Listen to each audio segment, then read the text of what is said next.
ವಿನುಚಂದ್ರ ವ್ಲಾಗ್ಸಿಗೆ welcome. ನೋಡಿ, ಇದು ನಮ್ಮ ಮನೇಲಿ ಕಾಯಿ ಮೊಳಕೆ ಬಂದಿತ್ತು.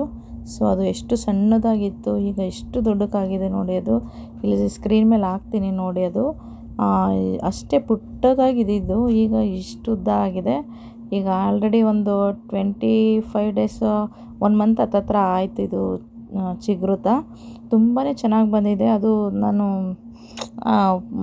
ದೇವ್ರ ಮನೆಯೇ ಇಟ್ಟಿದ್ದೀನಿ, ಬಟ್ ಅದು ಎಷ್ಟು ದೊಡ್ಡಕ್ಕಾಗಿದೆ ಅಂತ ನೋಡಿ. ಮತ್ತು ಅದು ಹಿಂದೆ ಎಲ್ಲ ಯಾವ ರೀತಿ ಬಂದಿದೆ ಅಂದರೆ, ಕಾಯಿ ಹಿಂದೆ ನಿಜವಾಗ್ಲೂ ನೋಡಿದ್ರೆ ನೀವು ಆಶ್ಚರ್ಯ ಆಗ್ತೀರಾ ನೋಡಿ. ಇದು ಯಾವ ಥರ ಬಂದಿದೆ ಅಂತ ನನಗೆ ಗೊತ್ತಿಲ್ಲ. ನಮ್ಮ ಮನೇಲಿ ಇದೇ ಫಸ್ಟು ಈ ಥರ ಮೊಳಕೆ ಬಂದಿರೋದು. ಸೊ ಹಿಂದೆ ಎಲ್ಲ ನೋಡಿ ಈ ಥರ ಜಡೆ ಥರ ಬಂದುಬಿಟ್ಟಿದೆ.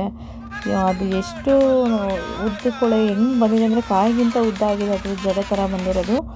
ಮುಂದೆ ಎಲ್ಲ ಆ ರೀತಿ ಇದೆ, ಹಿಂದೆ ಈ ಥರ ಜಡೆ ಬಂದಿದೆ. ಹೇಗಿದೆ ಅದೆಷ್ಟು ಚೆನ್ನಾಗಿ ಮುಂದೆ ಈ ಥರ ಮೊಳಕೆ ಬಂದುಬಿಟ್ಟು ಅದು ಹಿಂದೆ ಒಳ್ಳೆ ಶಿವನ ಜಡೆ ಥರ ಬಂದಿದೆ. ಎಷ್ಟು ಚೆನ್ನಾಗಿದೆ ಅಂದರೆ ನೋಡಲಿಕ್ಕೇ ಖುಷಿ ಆಗ್ತಿತ್ತು. ಅದಕ್ಕೆ ಇದು ವಿಡಿಯೋ ಮಾಡಬೇಕು ಅನ್ನಿಸ್ತು, ಮಾಡಿದ್ದೀನಿ. ಬಟ್ ಅದನ್ನು ನಮ್ಮ ತೋಟದಲ್ಲೇ ಹಾಕಬೇಕು ಅಂತ ಅಂದ್ಕೊಂಡಿದ್ದೀನಿ. ತುಂಬಾ ಚೆನ್ನಾಗಿ ಬಂದಿದೆ, ಒಳ್ಳೆಯದು ಅಂತಾರೆ. ಬಟ್ ನಿಮ್ಮ ಮನಸ್ಸಿಗೆ ಕಮೆಂಟ್ ಮಾಡಿ ಏನು ಅಂತ.